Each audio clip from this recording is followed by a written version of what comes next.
this video, I'll show you how to print business cards from Canva. Open your business cards in Canva. Click the Share button in the top right corner and select Download. Choose PDF print as the file type. If your design requires precise trimming, check the crop marks and bleed option to ensure accurate cutting. Click the color profile, choose CMYK for professional printing. Click Download to save the PDF file to your device. Open the downloaded PDF using a browser or PDF viewer.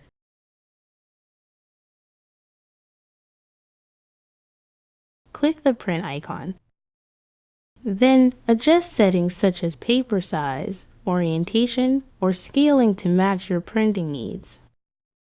That's it! Your business cards are now ready for printing. Thanks for watching.